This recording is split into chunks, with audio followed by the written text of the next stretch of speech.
완전하신 나의 주, 그의 길로 날 인도하소서. 행하신 모든 일 주님의 영광 다 경배합니다. 예배합니다. 찬양합니다. 주님만 날 다스리소서. 예배합니다. 찬양합니다.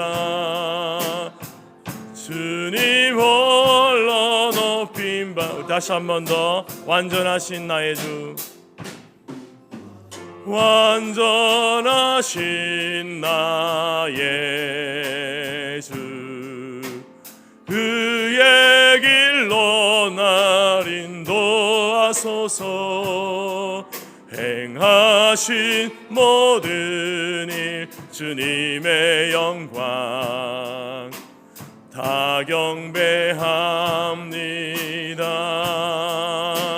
예배합니다. 찬양합니다. 주님만 날 다스리소서. 예배합니다. 찬양합니다.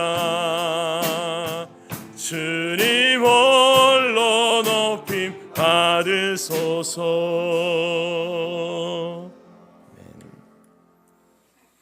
하나님이여, 나를 지켜주소서. 내가 주께 피하나이다. 내가 여호와께 아뢰되 주는 나의 주님이시오니 주밖에는 나의 복이 없다 하였나이다.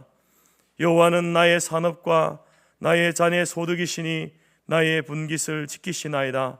내게 줄로 재어준 구역은 아름다운 곳에 있으며 나의 기업이 실로 아름답도다.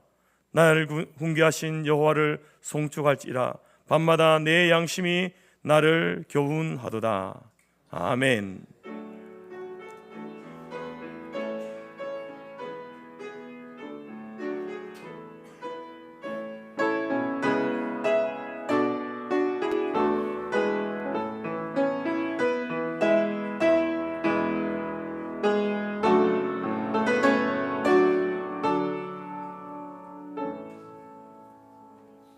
찬송가 9장입니다.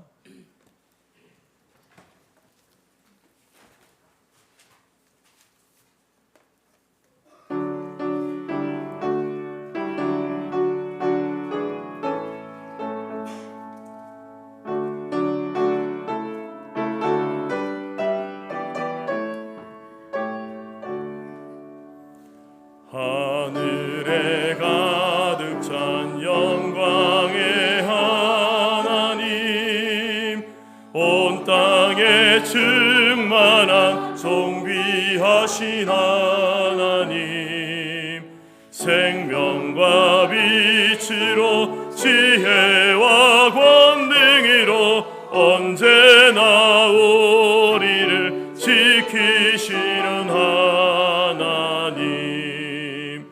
성부와 성자와 성령 삼위의 하나님, 우리 예배를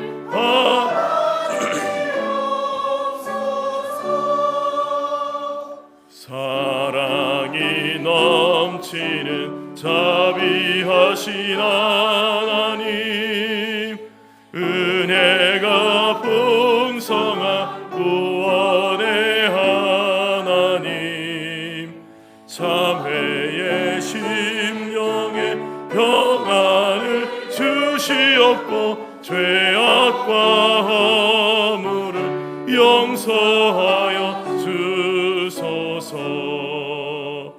찬송과 영광과 생명 구원의 하나님, 우리 예배를 받주시옵소서. 연약한 심령을 굳게 세워주시고 우둔한 마음을 지혜롭게 하시고 주의 뜻 받들어 참되게 살아가며 주 말씀 따라서 용감하게 하소서. 권능과 지혜와 사랑 은혜의 하나님 우리 예배를 받아주시옵소서. 주 앞에 나올 때 우리 마음 기쁘고 그 말씀 힘되어 새 희망이 솟는다. 고난도 슬픔도 이기게 하시옵고 영원에 이때여 살아가게 하소서. 우리의 사랑과 기쁨 생명의 하나님 우리 예배를 받아주시옵소서.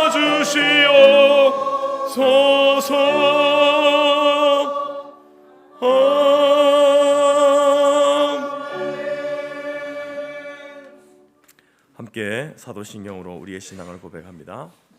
나는 전능하신 아버지 하나님 천지의 창조주를 믿습니다. 나는 그의 유일하신 아들 우리 주 예수 그리스도를 믿습니다. 그는 성령으로 잉태되어 동정녀 마리아에게서 나시고 본디오 빌라도에게 고난을 받아 십자가에 못 박혀 죽으시고 장사된 지 사흘 만에 죽은 자 가운데서 다시 살아나셨으며 하늘에 오르시어 전능하신 아버지 하나님 우편에 앉아 계시다가 거기로부터 살아있는 자와 죽은 자를 심판하러 오십니다. 나는 성령을 믿으며 거룩한 공교회와 성도의 교제와 죄를 용서받는 것과 몸의 부활과 영생을 믿습니다. 아멘. 교동문 찬송가 뒤편에 3번 시편 4편입니다. 앞에 화면에도 나와 있습니다. 교동문 3번 시편 4편입니다. 내 의의 하나님이여 내가 부를 때에 응답하소서. 곤란 중에 나를 너그럽게 하셨사오니 인생들아 어느 때까지 나의 영광을 바꾸어 욕되게 하며 여호와께서 자기를 위하여 경건한 자를 택하신 줄 너희가 알지어다. 내가 그를 부를 때에 여호와께서 들으시리로다.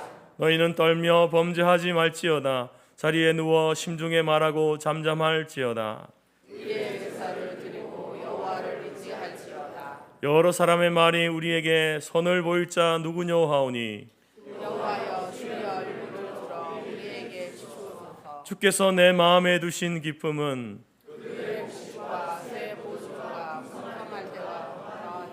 내가 평안히 눕고 자기도 하리니 나를 안전히 살게 하시는 이는 오직 여호와시시니이다. 아멘. 자리에 앉으시겠습니다. 찬송가 406장입니다.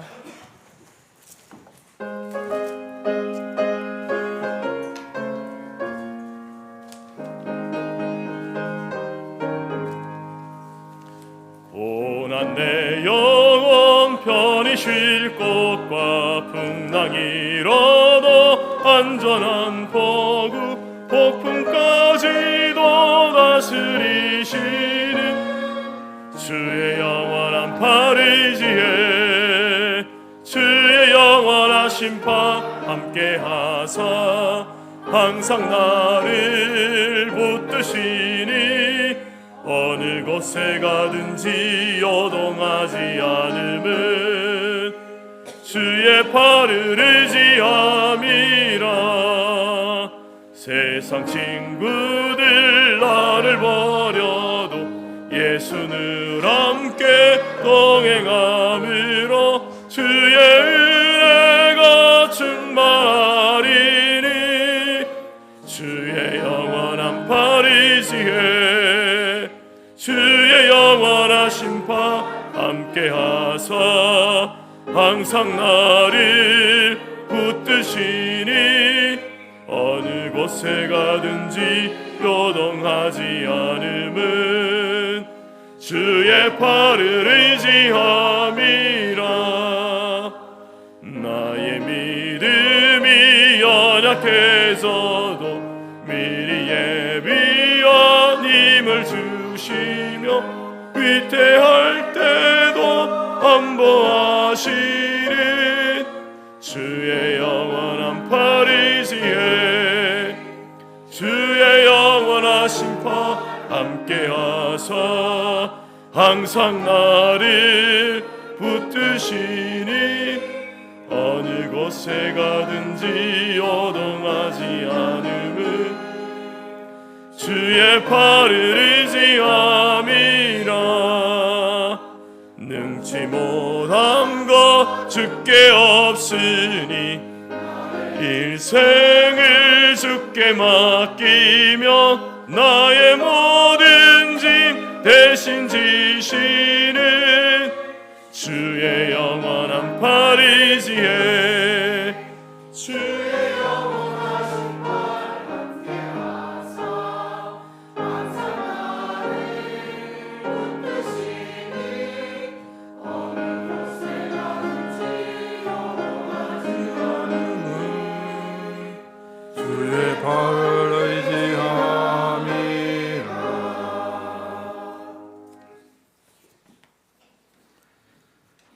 아브라함과 이삭과 야곱의 하나님, 에베네셀의 하나님, 임마누엘의 하나님, 여호와의 하나님, 모든 영광과 존귀와 감사와 찬송을 올려드립니다. 어제나 오늘이나 동일하신 하나님, 눈이 있어도 보지 못하고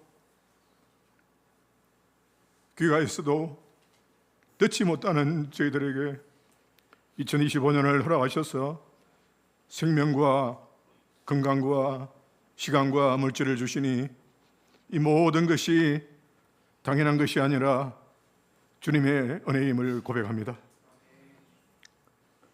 보라, 내가 새 일을 행하리니 이제 나타낼 것이라고 말씀하신 주님, 2025년에 이 나라와 이 민족과 한국교회를 위해 하실 일들을 기대하며 간구를 드립니다.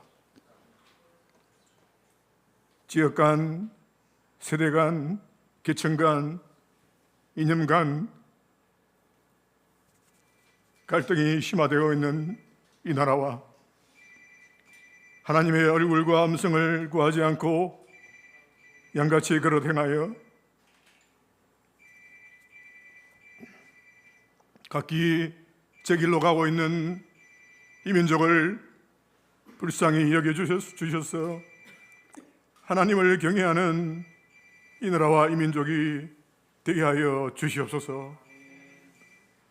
한국교회가 양적 성장에만 매몰되어 잃어버린 사랑과 섬김의 영성을 회복시켜 주셔서 교회가 교회되고 성도가 성도되며 예배가 예배되는 한국교회가 될 수 있도록 은혜를 베풀어 주시옵소서. 완전히 말라버린 뼈들에 힘줄이 생기고 살이 오르고 가죽이 덮이고 생기를 얻어 살아나는 환상을 에스겔에게 보여주셨던 여호와 하나님, 이 나라와 이 민족과 한국교회를 회복시켜 주셔서 하나님의 공의가 이 땅에 넘쳐 흐르게 하여 주시옵소서. 2025년 성도 공동체의 한 사람 한 사람이 하나님의 나라를 위해 일할 수 있도록 능력을 부어 주시옵소서. 2025년 선교의 지경을 넓혀가는 교회를 표로 주시니 감사합니다. 주일을 성수함으로 주님의 시간과 물질을 주님께 드리고 매일 기도와 말씀 묵상과 성경 공부로 경건의 훈련을 하게 하시고 선한 사역과 영혼구원에 동참할 수 있도록 은혜를 베풀어 주시옵소서.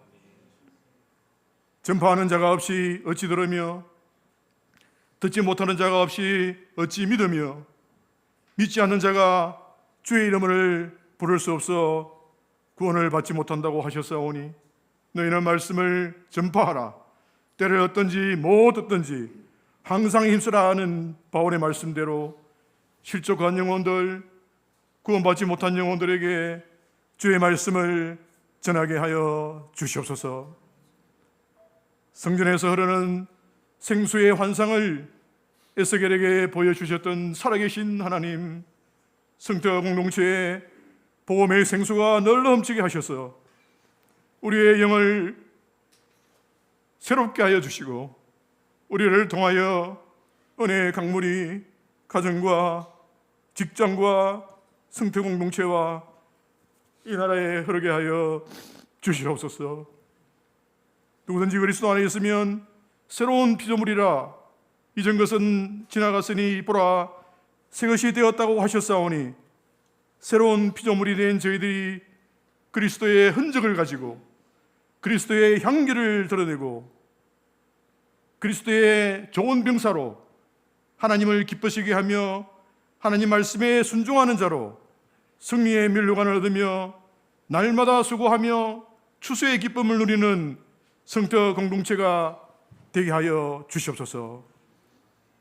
2025년에는 유치부와 초등부와 청소년부와 청년대학부의 영적 부흥을 허락하여 주셔서 다음 세대를 준비하는 성도 공동체가 되게 하여 주시옵소서. 육신적으로 영적으로 연약한 지체들 온전히 회복시켜 주시고 경제적으로 어려움을 당하는 지체들에게 일용할 양식을 허락하여 주시옵소서. 성도 공동체가 파송한 선교사, 돕는 선교사와 그 가족들에게도 동일한 은혜를 베풀어 주시고 저희들은 보내는 선교사의 사명을 잘 감당할 수 있게 하여 주시옵소서. 오늘도 사랑하는 목사님을 통해서 주실 말씀을 기대합니다.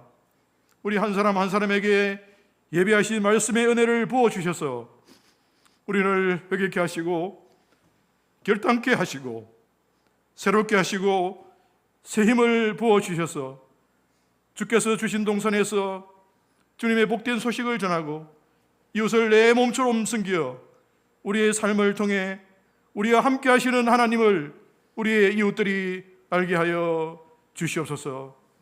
오늘 공동회와 재직회를 허락하여 주심에 감사를 드리며 주님께서 모든 의사 일정을 주관하여 주시고 성도 공동체를 향한 주님의 계획이 이루어지기를 간구를 드립니다.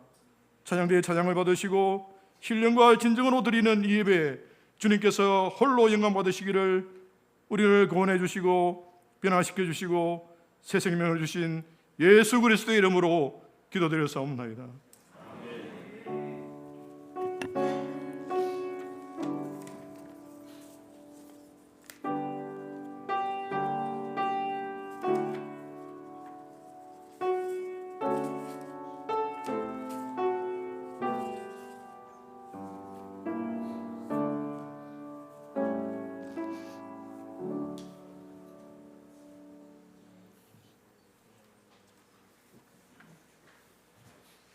네, 여러분 반갑습니다. 하나님은 영이시니 예배하는 자가 영과 진리로 예배할지니라. 주님의 이름으로 환영하고 축복합니다. 그리스도인의 경건의 출발은 공적 예배에 참여하는 것입니다. 예배 실패는 모든 것의 실패입니다. 올 한 해 예배에 성공하는 우리 성도 공동체가 되기를 기도드립니다. 2025년 경건의 훈련을 우리가 다짐하시고 더욱 영적으로 성장하는 2025년이 되기를 바라면서 7가지입니다. 첫째, 온전한 주일 성수.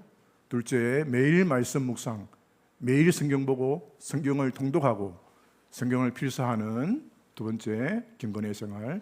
세 번째, 매일 기도하는 생활. 네 번째, 바른 헌금 생활. 다섯 번째, 영혼 구원. 여섯 번째, 전도와 구제와 선교와 장학 사역을 통해서 선한 사역에 동참하는 생활. 일곱 번째, 주일 오후 성경 공부에 많이 참여해 주시기를 바랍니다. 2024년 사사분기 정기재직회와 2025년 정기공동회의가 오늘 2부 예배 후에 있습니다. 2024년 사사분기 보고와 2024년 1년 결산과 2025년 예산 세우는 회의를 오늘 갖게 되는데요. 특별히 우리 재직회는 우리 올해 재직으로 임명받은 분들이 다 참여하시고, 공동회의는 본교에 등록된 세례교인과 입교교인 누구든지 다 참석을 하셔야 합니다.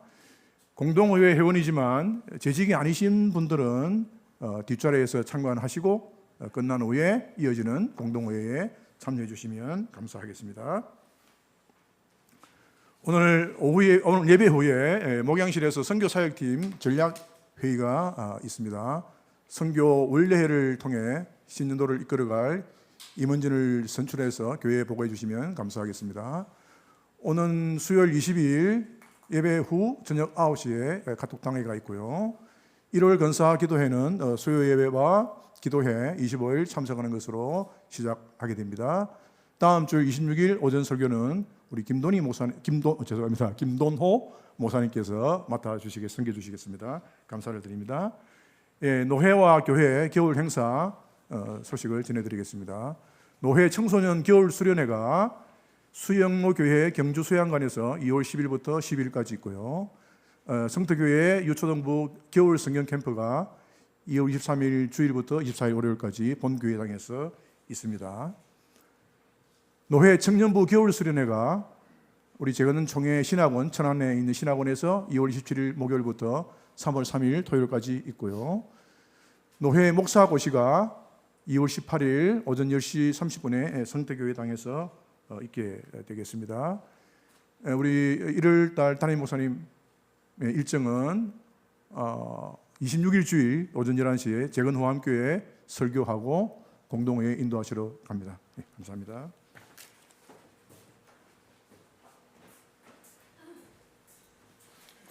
찬송가 214장 찬양하면서 준비한 예물 드리겠습니다.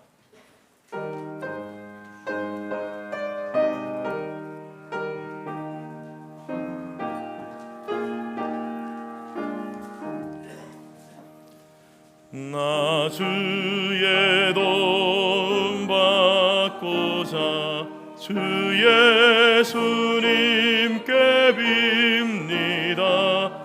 그 구원 허락하시사 날 받아주소서.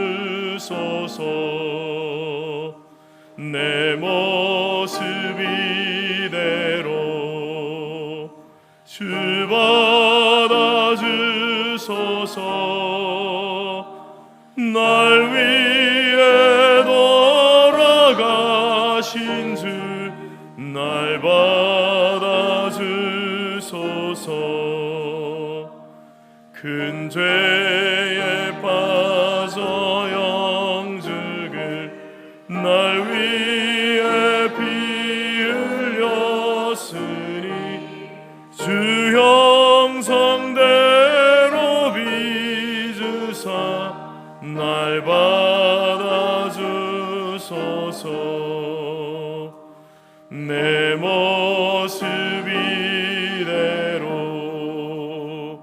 주 받아주소서. 날 위해 돌아가신 주 날 받아주소서. 내 힘과 격심 약하여 늘 깨어지기 쉬우니 주 이름으로 날 받아주소서. 모습 이대로 주 받아주소서.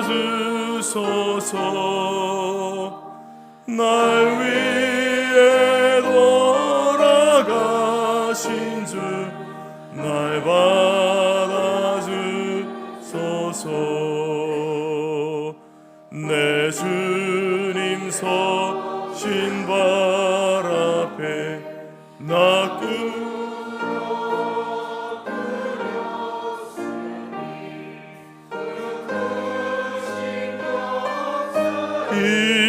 이르게 날 받아주소서. 내 모습 이대로 주 받아주소서. 날 위해 돌아가신 주 날 받아주소서.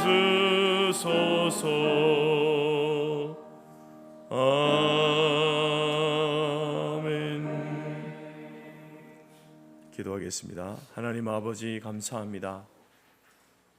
2025년 한 해를 우리에게 선물로 주셔서 이 한 해를 시작하게 하신 것 감사합니다. 우리에게 허락하신 모든 것들 우리에게 선물로 주셔서 누리게 하신 것도 감사합니다. 하나님께서 우리에게 베푸신 은혜를 또 나의 것이라 우리의 것이라 고집하지 않고 우리가 예물을 드림으로 주님의 것임을 고백하며 주님 앞에 드렸사오니 하나님 오늘 이 시간 주의 백성들이 주님 앞에 드린 이 예물을 기뻐 음양하여 주옵소서. 감사의 제목과 기도의 소원을 담아서 올려드렸습니다. 또 하나님 앞에 11조의 예물로 선한 목적을 위하여서 귀한 하나님께서 원하시는 그 일들을 위해서 예물을 드렸습니다. 쓰이는 곳곳마다 하나님의 살아계심과 주의 영광이 드러나는 물질들이 될 수 있도록 인도하여 주옵소서. 우리의 생명도 이 안에 우리의 삶도 주의 영광을 위해 살아가는 우리 모두가 될 수 있도록 인도하여 주옵소서. 삶의 모든 필요한 것들을 공급하시는 하나님께서 간구하고 기도하는 성도들의 그 소원을 들으셔서 그들의 삶의 필요를 채우시는 은혜를 날마다 경험하며 살아갈 수 있도록 하나님께서 인도하여 주옵소서. 우리 장로님의 간절한 기도의 소원을 들응답하여 주시고 특별히 이 나라 이 민족을 불쌍히 여기셔서 하나님 대통령으로부터 모든 위정자들 국회의원들도 하나님 자기의 자리에서 그 사명을 온전히 감당해 나갈 수 있는 정상적인 국가로 나아갈 수 있도록 하나님께서 도우시고 인도하여 주시고 특별히 교회가 땅의 성도들이 국가를 위하여서 위정자들을 위해서 기도하기를 쉬는 죄를 범하지 아니하도록 하나님께서 우리를 사용하여 주옵소서. 할렐루야 찬양대의 찬양을 기뻐 받아주시며 우리 예배 가운데 임재하실 예수 그리스도의 이름으로 기도하옵나이다. 아멘.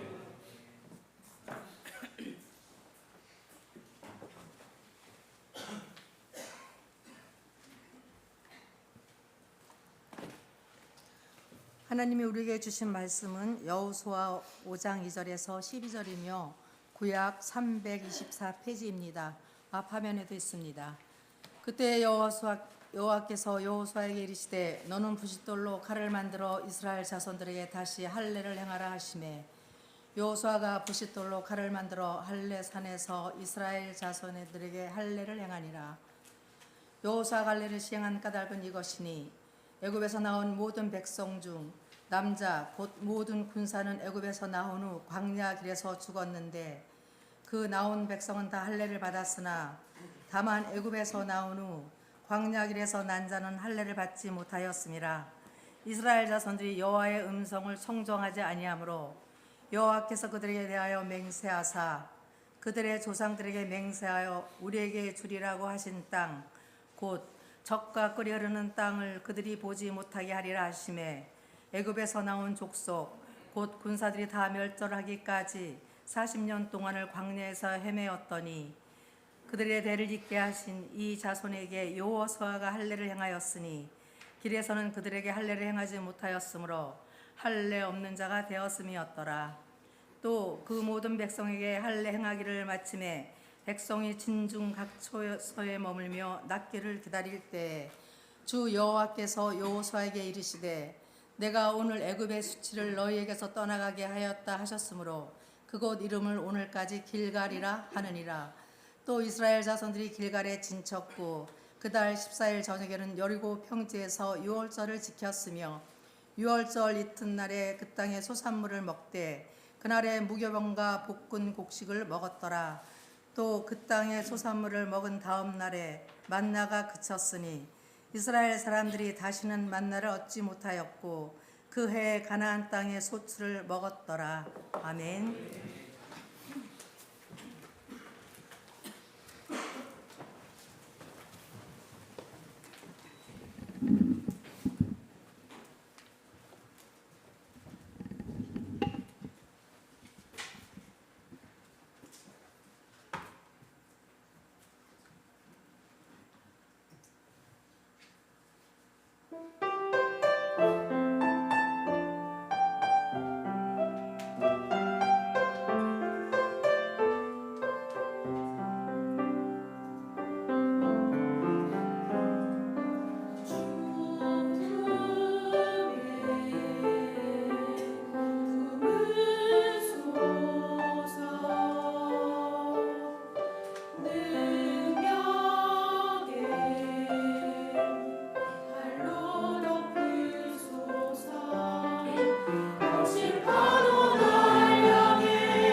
새해 시작하면서 우리가 여호수아 말씀을 새벽마다 아침마다 묵상하고 있습니다.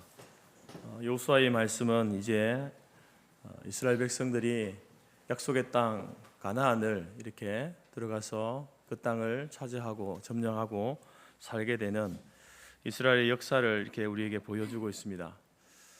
이제 여호수아가 앞장서서 치르게 되는 이 가나안 정복 전쟁은 단순히 이스라엘의 역사의 한 페이지만을 우리에게 알려주는 것이 아니라 그 사건을 통해서 하나님께서는 이제 이스라엘 백성들, 하나님의 백성인 이스라엘 백성들이 그 땅에서 어떻게 살아가야 하는지 그것을 가르쳐주는 중요한 삶의 지침을 그 속에 담고 있습니다.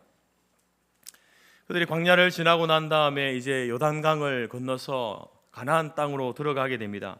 가나안 땅에 들어갔을 때에 처음에 이제 하나님께서 이스라엘 백성들에게 길갈에다가 12돌비를 세우라라고 이렇게 명령을 하십니다. 가나안 땅에 처음 들어간 그곳에 이제 기념비를 세울 것을 명령하십니다. 그 왜 기념비를 세우라고 하셨냐면은 바로 이제 하나님의 그 구원의 능력, 그것을 기억하라라는 것입니다.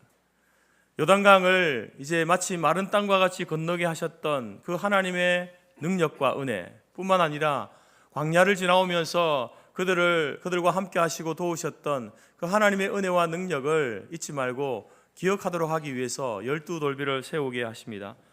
뿐만 아니라 이제 광야 시절 하나님께서 이스라엘 백성들의 불평과 불만과 또 불순종 가운데서도 여전히 변함없이 이스라엘을 돌보시는 그 하나님의 은혜의 역사, 그 은혜의 역사가 비록 가나안 땅에 들어왔다 하더라도 그 은혜의 역사가 동일하게 이 땅에서도 진행될 것이다 라는 사실을 믿으라 라는 의미에서 이제 이 12돌비를 세울 것을 명령하셨습니다.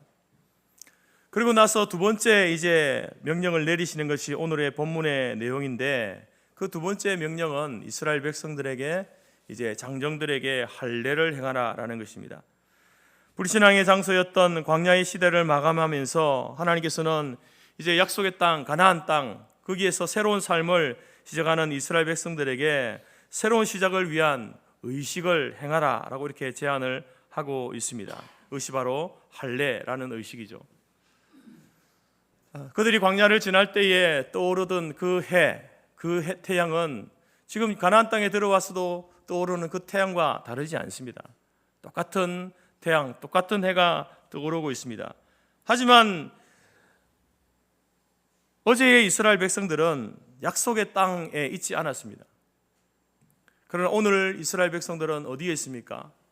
하나님의 약속하신 그 땅에 지금 있지 않습니까?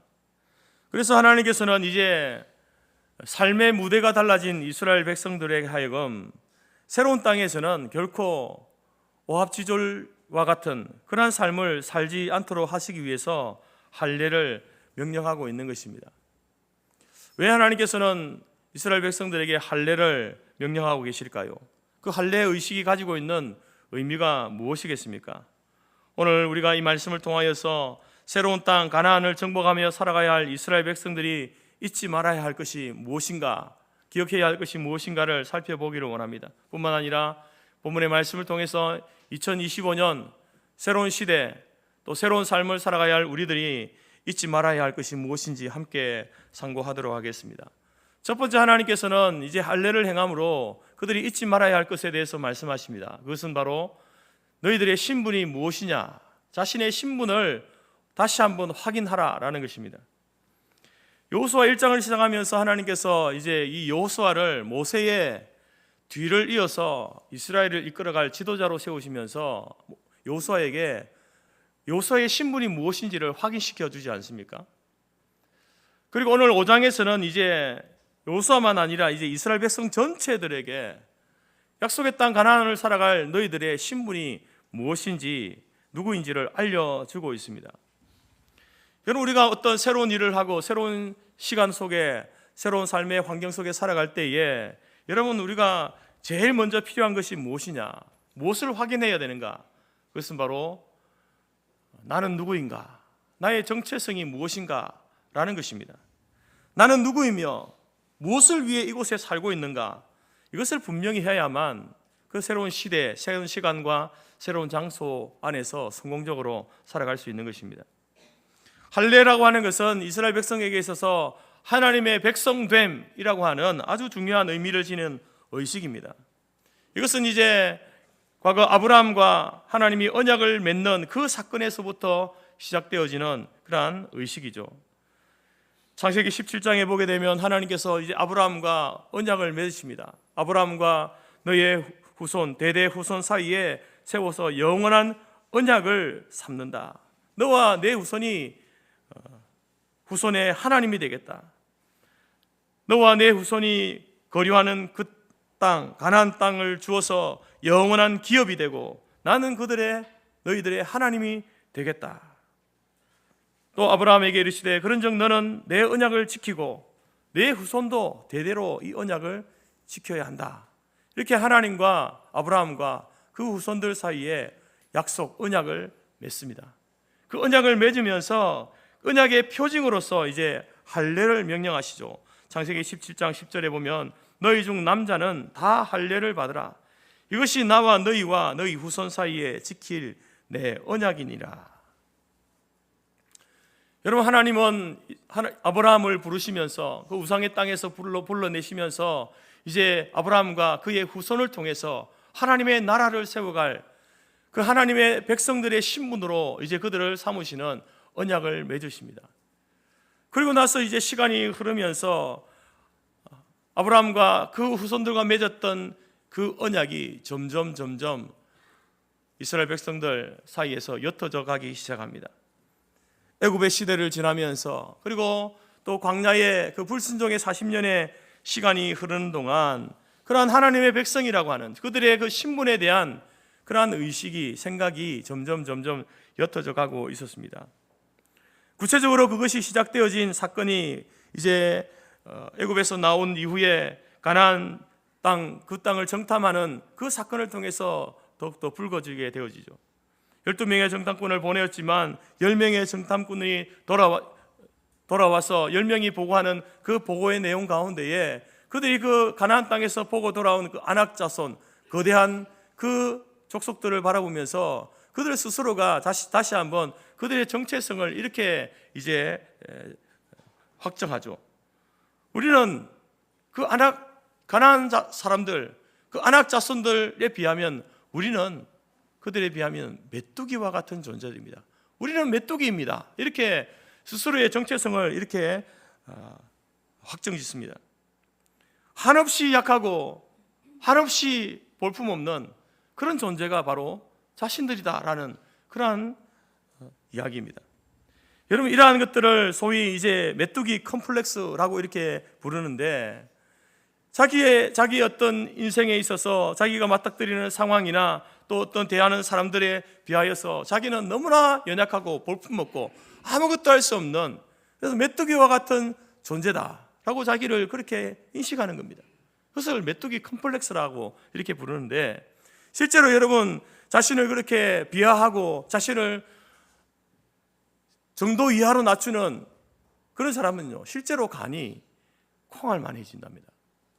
그리고 평소에 자기가 사용하는 그 머리에 20%도 제대로 사용하지 못한다는 거죠. 머리가 돌아가지 않는답니다. 그래서 아무리 큰 어떤 능력을 가지고 있는 사람이라 할지라도 자기 자신을 향해서 메뚜기 컴플렉스를 가진 사람은요, 아무것도 하지 못하게 됩니다. 실제로 다른 사람보다 훨씬 탁월한 뛰어난 능력을 가지고 있는 사람일지라도 자기 자신을 향해서 메뚜기라고 생각하는 사람은요, 그 능력을 제대로 발휘하지 못한다라는 겁니다. 하나님께서는 바로 이스라엘 백성들이 이러한 메뚜기 컴플렉스에 빠져 있는 그들을 극복하도록 하시기 위해서 이제 약속의 땅에 도착하자마자 아브라함과 맺었던 그 언약을 상기시키고 또 명령하고 계십니다. 2절 말씀해 보니까요, 너는 부싯돌로 칼을 만들어 이스라엘 자손들에게 다시 할례를 행하라. 여러분, 이 길갈에서 할례를 받은 그 사람들을 일컬어서 7절 말씀 보니까 이들을 뭐라고 부르냐면 그들의 대를 잇게 하신 이 자손에게라고 이렇게 이야기합니다. 그들의 대를 이은 자손이다. 누구의 대입니까? 아브라함의 대, 아브라함의 후손들의 대. 하나님과 맺었던 그 언약의 대를 잇게 하시는 사람으로서 바로 출애굽 2세대인 이들을 이제 하나님께서 세우신다라는 겁니다. 바로 아브라함만 아니고 아브라함의 후손들, 애굽으로 내려갔던 그들만 아니고 지금 이제 출애굽하여서 이제 출애굽 1세대는 광야에서 다 죽었지만 출애굽 2세대인 이 이스라엘 백성들도 하나님의 자녀로 선택받은 백성이다. 그러니 아브라함의 대를 이어서, 이스라엘의 대를 이어서 바로 하나님과 맺었던 그 언약의 대를 이어가야 할 자들이 바로 오늘 할례를 받는 너희들이다, 이스라엘 백성들이다 라고 이렇게 말하고 있는 겁니다. 하나님께서는 그래서 이 할례를 통해서 바로 이스라엘 백성들, 가나안 땅을 살아가야 될 그 이스라엘 백성들의 너희들이 누구냐, 너희들의 정체성이 뭐냐에 대해서 다시 한번 확인시켜주고 있다라는 것입니다. 여러분, 이러한 정체성이라고 하는 것은 이름만 갖는다고 되는 것이 아닙니다. 나는 하나님의 백성이야, 나는 하나님의 택한 백성이다 라고 말하는 것으로서 우리의 정체성이 확립되는 게 아닙니다. 하나님께서는 말만 아니라 그 이스라엘 백성들, 그 장정들의 몸에다가 표시를 행함으로써 너희의 신분이 무엇인지를 몸에다가 새기게 하고, 뿐만 아니라 하나님의 백성으로서 살아가는 실제적인 삶을 통해서 하나님 백성으로 그 가나안 땅에서 살아가야 할 것을 말씀하고 있다라는 겁니다. 여러분, 젖과 꿀이 흐르는 땅, 약속의 땅 가나안이지만 그 땅은 여전히 이방의 문화와 우상의 바다입니다. 그 속에 들어가서 살아가야 할 이스라엘 백성들이 자신의 신분을 잊지 않고 살아가도록 하기 위해서 하나님께서는 이제 할례를 행하라고 하시는 거죠. 그러면서 뭐라고 하시는 겁니까? 너희는 메뚜기가 아니야, 너희는 하나님의 자녀이고 하나님의 용사라, 이렇게 말씀해 주고 있다라고 하는 겁니다. 여러분, 우리가 새로운 시기를 시작하면서 어떤 새로운 일을 하려고 할 때에 나의 신분이 무엇이냐, 그것을 아는 것과 알지 못하는 것에는요 엄청난 차이가 있습니다. 이런 결과가 달라진다라는 겁니다. 주인이 자기의 집 마당을 쓰는 것과 자기 집 잔디를 다듬는 일과 그 집에서 일하는 종이, 하인이 그 집 마당을 쓸고 잔디를 다듬는 것은요 다릅니다. 주인이 보는 것과요 그 집에서 일하는 사람이 보는 것은요 다릅니다. 오늘 이스라엘 백성들, 약속의 땅에서 가나안에 들어가 살게 될 이 이스라엘 백성들은요 약속의 사람들입니다. 약속의 사람들이죠. 그런데 이 하나님과 언약을 맺은 약속의 사람들, 하나님께서 주신 그 가나안 땅, 약속의 땅, 가나안 땅에 들어가서 살게 될 진짜 주인이 누구냐? 이미 그곳에 살고 있는 이방의 민족들이 아니라 이스라엘 백성들이 그 땅에 참된 주인이다. 하나님께서 그 언약을 통해서 말씀해 주신 것 아닙니까? 그런데 자신의 신분을 명확하게 하지 못한다고 한다면 이스라엘 백성들은 약속의 땅에 산다 하더라도 그들은 약속의 사람으로 살지 못하게 되는 겁니다. 그래서 하나님께서는 이스라엘 백성들에게 그들의 신분을 확인시켜 줄 필요가 있었던 것이죠. 그래서 이 할례 의식을 통해서 그들의 신분을 확인시켜 주시는 중요한 일을 명령하고 있는 것입니다. 누가복음 10장에 보게 되면 예수님의 그 말씀 가운데 진정한 이웃이 누구인가에 대한 말씀을 예수님께서 하십니다. 거기에서 이제 한 여행자가 여행을 가다가 강도를 만나지 않습니까? 그 강도를 만나서 이제 다 잃어버리고 목숨이 위급한 상황 가운데 쓰러져 있을 때에 그곳을 지나가던 제사장과 레위인들, 그 강도 만난 자를 돕지 아니하고 자기의 일이 바빠서 먼저 가게 됩니다. 여러분, 이 제사장과 레위인은 과연 자신의 신분을 제대로 알고 있었던 자들일까요? 옷은 그 당시 제사장의 옷, 레위인의 옷이 일반 사람들의 옷과 다르다는 것을 잘 알고 있지 않습니까? 옷은 제사장의 옷을 입고 있었고 레위인의 옷을 입고 있었는지는 모르겠지만 그들은 자신의 신분이 어떤 신분인지 몰랐던 자들이었습니다. 왜냐하면 그 강도 만난 자들을 만났을 때에 그가 신분에 맞는 행동을 보이지 않았기 때문에 그렇습니다. 그들은 제사장이었고 레위인이었지만 그 신분에 맞는 삶을 살지 못했던 자들이었습니다. 하나님께서는 지금 이제 약속의 땅 가나안에 살게 될 이 이스라엘 백성들이 그렇게 살지를 원하지 않는 거예요. 하나님의 백성으로서 그 약속의 땅의 주인으로서 살아가야 될 자들인데 그 백성들이 자기가 누구인지 어떤 신분인지 그 신분에 걸맞는 삶을 살기를 원하여서 다시 한번 여러분 할례를 행함으로 너희는 나와 언약을 맺은 택한 백성이야. 약속의 땅에 살아가야 될 약속의 자녀들이라는 것을 다시 한번 각인시켜주고 있는 겁니다. 사랑하는 성도 여러분, 우리는 이 땅에서 우리의 신분은 무엇입니까? 여러분의 신분은 무엇입니까? 우리는 이 땅에 살아가는 우리들은요, 죄인이면서 의인의 신분을 가지고 있는 자들입니다. 하나님께서는 우리를 향해서 뭐라고 부르십니까? 우리는 거룩한 나라요, 하나님의 백성이요, 왕같은 제사장이다 라고 이렇게 부릅니다. 하나님은 우리를 보배롭고 존귀한 자라고 불러주지 않습니까? 그것이 바로 우리 택함받은 하나님의 백성들, 크리스찬, 그리스도인들입니다. 비록 우리가 이 세상을, 이 죄악된 세상, 죄의 진흙구덩이 같은 이 세상 속에 산다 하더라도 우리가 우리의 신분을, 그 거룩한 신분을 잊지 않는다면 우리는 죄의 구렁텅이 속에 살고 있다 할지라도 우리는 보배처럼 살 수 있는 겁니다. 성경은 우리를 질그릇 같은 존재다라고 이렇게 말합니다. 흙으로 빚은 그릇입니다. 사실 볼품없는 존재죠. 그래서 그런지 몰라도 여러분, 세상은 우리를 향해서 흙수저라고 이렇게 부르지 않습니까? 흙수저. 그래, 여러분, 우리가 비록 흙으로 빚어진 질그릇 같은 그런 존재이지만 그릇이라고 하는 것은요, 그곳에 무엇을 담는지에 따라서 달라지는 것 아닙니까? 금으로 만든, 여러분, 황금으로 만든 그릇에다가 쓰레기를 담아 보세요. 개밥을 담아 보십시오. 여러분, 그 금그릇에다가 쓰레기를 담고 개밥을 담으면요, 그 그릇을 내용물을 비우고 씻지 않으면 그 그릇은 금그릇이지만 쓰레기통이죠. 개밥 그릇입니다. 하지만 여러분, 흙으로 만든 질그릇에다가 보화를 담아 보십시오. 보화를 담은 그릇 아닙니까? 질그릇이지만 보화를 담은 그릇이에요. 그래서 그 보화를, 우리가 질그릇이지만 내 안에 있는 그 보화를 버리지 않으면, 붙들고 있으면 언제나 우리는요, 보화를 담은 질그릇이 되는 겁니다. 세상에 하나밖에 없는 유일한 그릇, 보화를 담은 질그릇, 그것이 바로 여러분, 저와 여러분의 신분이라는 겁니다. 때로 세상을 살아가면서 우리가 우리의 출신 학교나 내가 다니는 직장이나 외모나 집안의 배경, 이런 것 때문에 우리 스스로 만족스러워하지 못할 때가 있지 않습니까? 자신감이 떨어지고 또 그것 때문에 세상으로부터 불이익을 당하는 경우도 있습니다.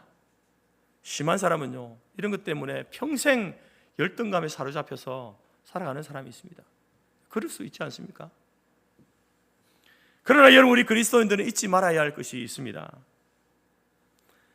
여러분은 여러분의 모습으로, 여러분의 독특한 모습 아닙니까? 그 모습으로 또 당신이 처한 그 위치와 환경에서 태어난 이 세상에 단 하나뿐인 하나님의 걸작품이다라는 겁니다.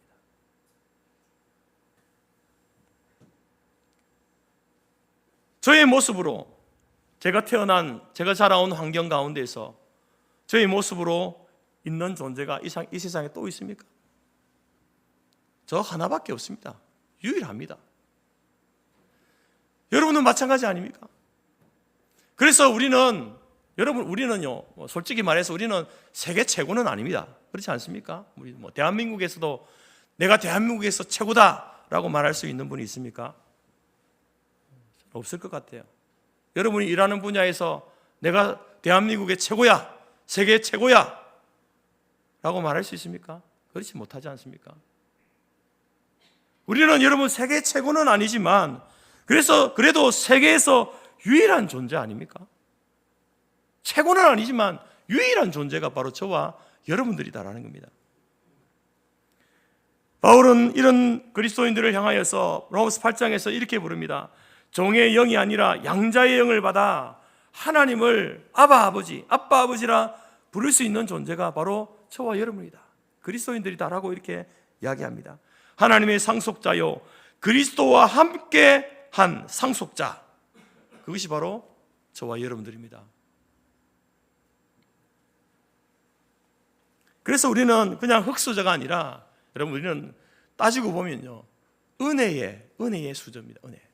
하나님의 은혜를 가득 담은 그 은혜로 살아온 자들이 바로 저와 여러분이다라는 겁니다.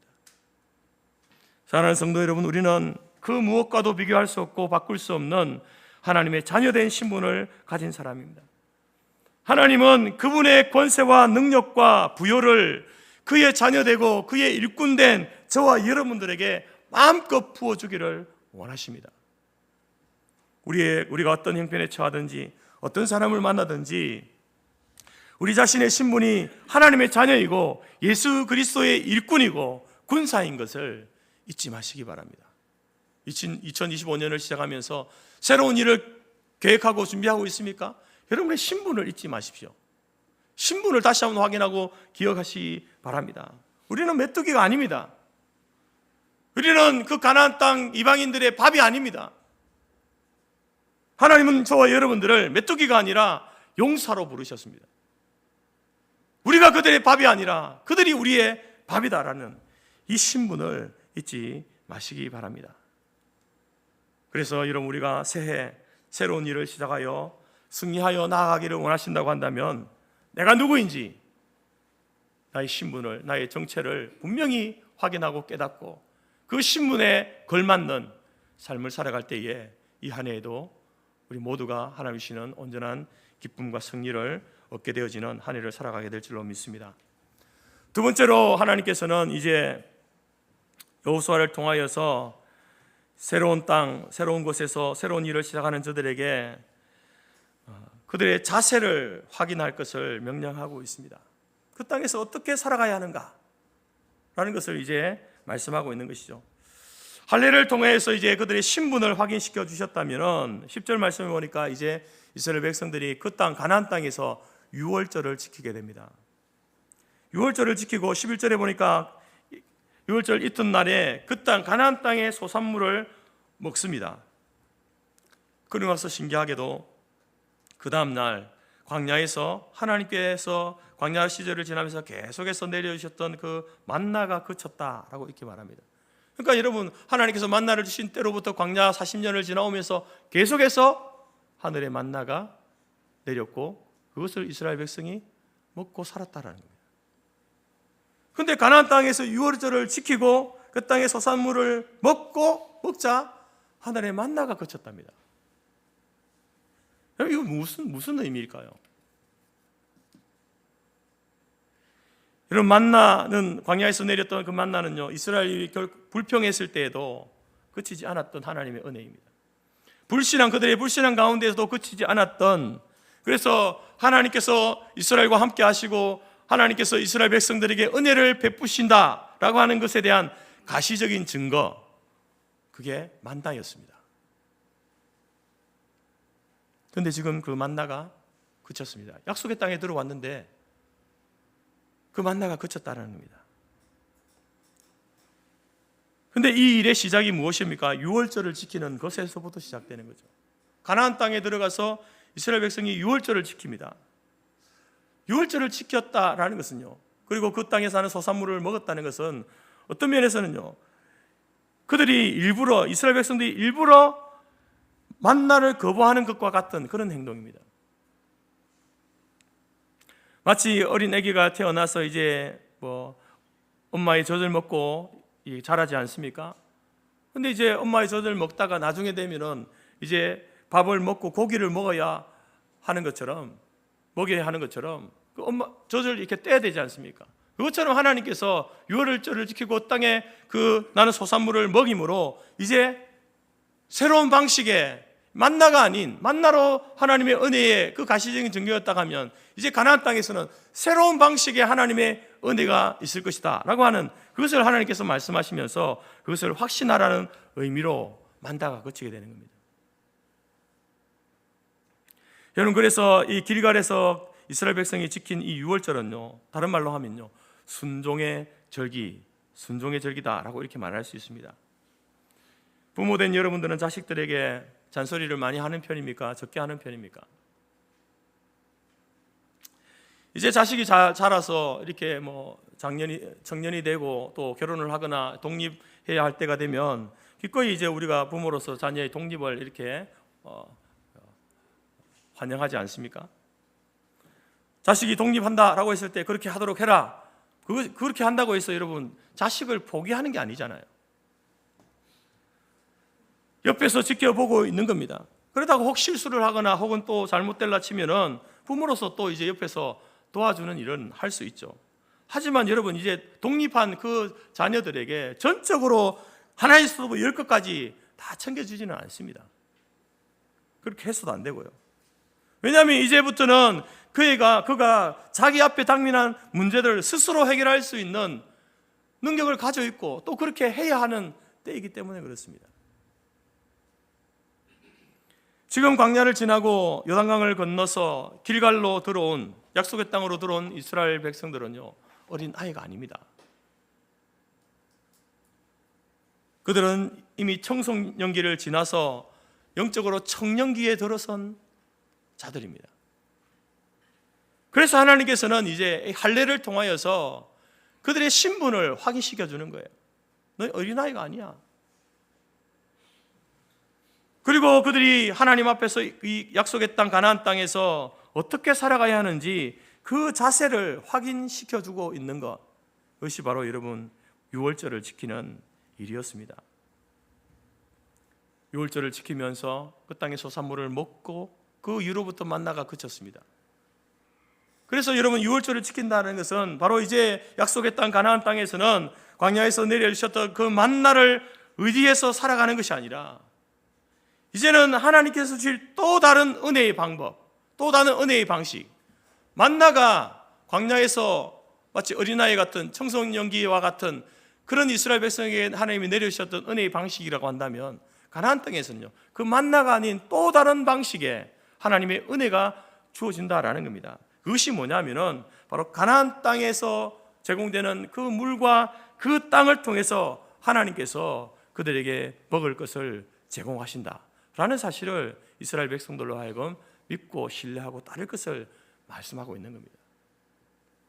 여러분, 가나안 땅은요, 가나안에 살고 있는 그 사람들은 우상을 섬겼습니다. 바알과 아세라 신을 섬겼습니다. 왜 섬겼습니까? 그 바알과 아세라가 하늘에서 비를 내리고 땅에서 곡식을 열게 하는 신이다. 그래서 그 우상을 섬긴 거예요. 그래서 농경 문화에 살았던 그 가나안 땅의 모든 사람들은요, 그 비의 신과 풍성한 곡식을 맺게 하는 그 우상을 섬겼던 거예요. 그런데 그 땅에 살게 될 이스라엘 백성들은 들어가서 거기에서 그들도 그럼 가나안 백성들처럼 바알과 아세라를 섬기면 되겠습니까? 하나님께서는 바로 이 유월절을 통하여서 그 땅의 소산물을 먹게 하심으로써 바로 너희들이 먹는 그것이 내가 하늘에서 비를 내리고 내가 땅에서 결실을 맺어서 너희에게 준 곡식이다. 광야에서는 하늘에서 만나를 내려서 너희들을 먹게 했다고 한다면 이제는 너희들이 약속의 땅 가나안 땅에서 너희들이 심은, 그래서 땀으로 일군 그 땅의 곡식들을 통하여서 내가 너희들을 먹일 것이다. 바알과 아세라가 아니라 요 하나님께서 너희들을 먹일 것이다 라고 하는 그 하나님의 은혜의 공급의 방식이 가나안 땅에서는 달라진다는 것을 말씀하고 있고, 그것을 확신하며 순종하며 살 것을 말씀하고 있는 겁니다. 그래서 여러분, 이스라엘 백성들은요, 가나안에 들어가서도 여전히 만나를 바라고 있으면 안 되는 겁니다. 거기에서는 또 다른 은혜의 방식으로 일하시는 하나님을 믿고 신뢰해야 하는 것입니다. 유월절을 지킴은 바로 그 하나님의 은혜의 방식에 순종하겠다라는 표시입니다. 그래서 여러분, 이 순종이라고 하는 것은 하나님의 자녀로서 우리를 더 성숙하게 하는 삶의 자세인 것이죠. 옛날에 한 부자가 있었는데 이 큰 부자가 강아지를 좋아해서 족보 있는 강아지를 어릴 때 구해와서 집에서 키우게 됩니다. 조금 키우다가 이제 어느 정도 키웠는데 이 하인들이 잘못 관리를 해가지고 이 강아지를 잃어버린 겁니다. 그래서 주인이 하인들을 불러놓고 혼을 내면서 잃어버린 강아지를 빨리 가서 찾아오라고 이렇게 명령을 내렸는데 그 하인이 이런 말을 하는 겁니다. 말대꾸를 하는 거죠. 저는 주인님의 종이지 그 강아지의 개의 종이 아닙니다. 그래서 저는 강아지를 찾으러 갈 수 없습니다. 이렇게 거절을 하는 거예요. 그래서 주인이 속으로는 화가 났지만 점잖게 다시 명령합니다. 내가 가마를 타고 어디를 가야겠으니 가마를 준비하도록 해라. 종이 이제 자기가 한 말도 있고 주인의 종이지 개의 종이 아닙니다. 이렇게 했으니 주인이 어디를 가야 한다니까 가마를 준비했습니다. 가마를 준비해서 이제 주인이 가마에 앉고 그 하인들에게 이야기합니다. 이제 가자. 그래서 하인들이 묻습니다. 주님 어디로 가야 되겠습니까? 내가 잃어버린 개를 찾으러 가야 되겠다. 가자라고 이렇게 이야기하는 겁니다. 여러분, 이 하인들이 처음에 주인의 말에 순종했으면 그 무거운 가마를 메지 않고 편안하게 개를 찾으러 갈 수 있지 않았겠습니까?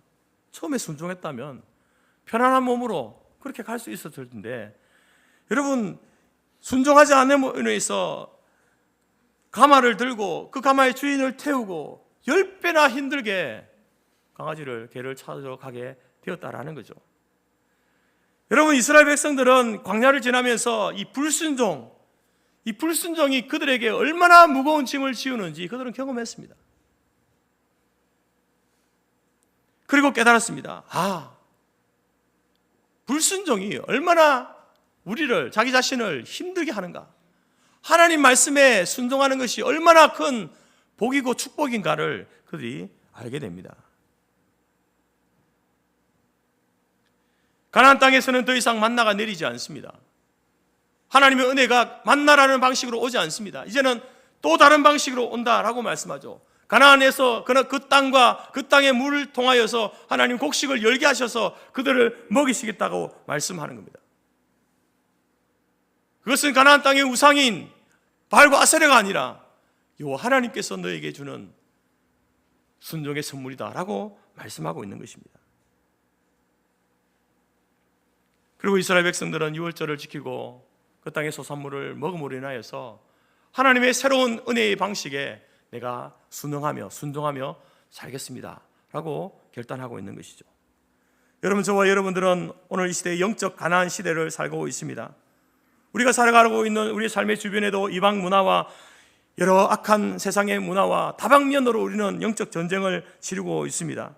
우리가 가만히 있으려고 해도, 조용히 있으려고 해도 세상은요, 악한 풍습과 문화와 악한 영은요, 하나님의 백성들을 가만히 두지 않습니다. 우리는 이 영적 전쟁의 최전선에 던져진 자들입니다. 어떻게 해야 이 전쟁에서 우리가 승리할 수 있겠습니까? 어떻게 해야 우리가 이러한 세상의 문화에 둘러싸여서, 죄악된 것들에 둘러싸여서 거기에서 여러분 우리의 거룩한 신분을 지키면서 살 수 있겠습니까? 바로 가나안 시대를 살아가고 있는 우리들은 항상 우리 자신의 신분을 잊지 말아야 하는 것입니다. 확인해야 하는 것입니다. 그리고 그 신분에 맞게 왕의 자녀답게 세상의 풍랑에 왔다 갔다 하는 그런 자들이 아니라 신앙의 중심을 잡아야 하는 것이죠. 하나님 말씀에 순종함으로 현재의 고난을 이겨내면서 앞으로 주어질 영광, 현재의 고난과 좋게 비교할 수 없는 그 영광을 바라보면서 살아가야 하는 것입니다. 하나님의 은혜의 방식은요, 달라질 수 있습니다. 영적 청년기를 살아가고 있는 성도 여러분, 저와 여러분요, 어린 나이가 아닙니다. 이제 메뚜기가 아닙니다. 그들의 밥이 아닙니다. 우리는 하나님의 용사이고, 우리는 보배를 담은 질그릇이고, 우리는 그리스도의 군사고 용사입니다. 때문에 이 신분을 잊지 아니하고 또한 하나님의 말씀에 순종함으로 나아갈 때에 여러분 우리에게는 새로운 시대가 열려지게 되고 그 시대 가운데서 하나님 주시는 승리를 우리가 얻게 될 줄로 믿습니다. 가나안 땅을 정복하여 살아가야 하는 여러분의 삶과 사역에서 승리하기 위하여서 날마다 십자가를 바라보므로 여러분 우리의 신분을 확인해 나가시기 바랍니다. 또한 우리의 자세를 순종의 자세로, 말씀에 대한 순종의 자세로 세팅해 나가시기 바랍니다. 그래서 광야뿐만 아니라 가나안 땅에서도 하나님이 베푸시는 성숙한 은혜를 체험하는 또 다른 방식의 하나님의 은혜를 경험해 나가는 2025년 한 해의 삶이 될 수 있기를 간절히 바랍니다. 그래서 여러분 이 한 해도 하나님이 주시는 온전한 기쁨과 승리를 얻게 되어지는 한 해로 살아가는 저와 여러분이 될 수 있기를 간절히 바랍니다. 기도하겠습니다. 하나님 아버지 감사합니다. 광야를 지나고 애굽의 시대를 지나고 광야를 지나고 이제 약속의 땅에 들어온 이스라엘 백성들에게 다시 한번 할례를 행함으로 아브라함과 맺었던 그 언약이, 이스라엘과 맺었던 그 언약이 바로 출애굽 2세대인 그 자신들에게 유효하고 하나님의 백성됨을 확인시켜 주셨고, 또한 그 땅을 살아갈 때에 이제 또 다른 하나님의 은혜의 방식이 그들 가운데 있을 것이다 라고 말씀하시면서 그 은혜의 방식에 순응하며 순종하며 살기를 요청하시는 하나님의 모습을 우리가 보았습니다. 영적 가나안 시대를 살고 있는 저희들도 날마다 예수 그리스도의 십자가를 바라보므로 우리가 구원받은 하나님의 자녀임을 알게 하시고, 그 거룩한 신분을 가지고 하나님 말씀에 순종함으로 하나님께서 우리를 위해서 예비하신 또 다른 은혜의 방식에 순응하여서 그 모든 은혜를 풍성하게 누리며 살아갈 수 있는, 그래서 우리의 삶에 주어진 모든 영적 전쟁 가운데 승리하며 나가는 저희들의 삶이 될 수 있도록 인도하여 주옵소서. 예수님의 이름으로 기도드립니다. 아멘. 찬송가 347장입니다.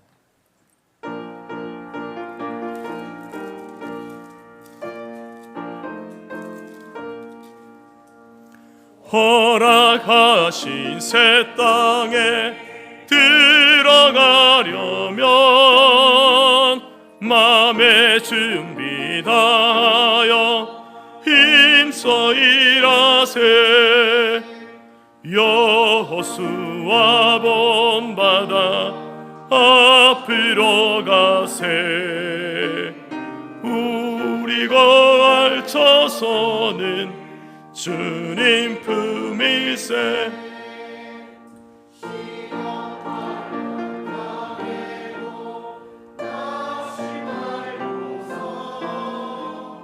맘의 걱정 버리고 힘써 일하세. 여호수아 본받아 앞으로 가세. 우리가 알쳐서는 주님 품일세. 앞서가신 예수님 바라보면서 모두 마음을 합하여 힘써 일하세. 여호수아 본받아 앞으로 가세. 우리가 앞서서는 주님 품일세.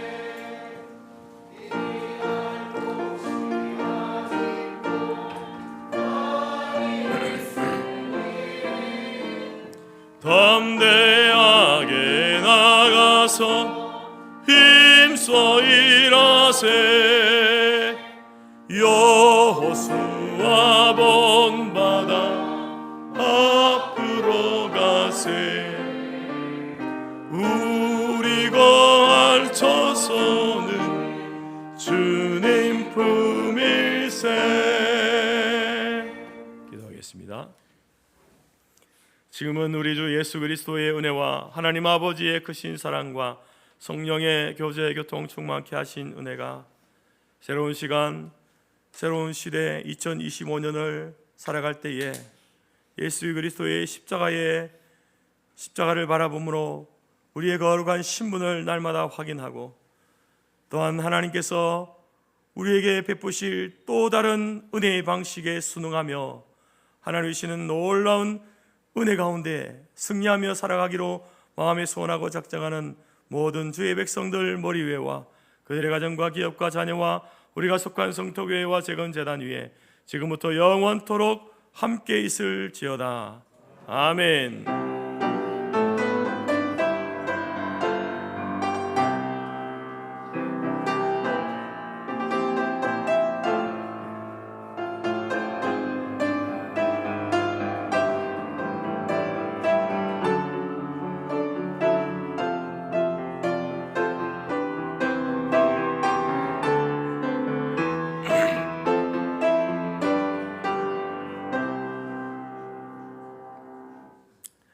예배를 마쳤습니다. 이어서 바로 우리 재직회와 공동예를 갖도록 하겠습니다. 찬송가 331장 찬양하면서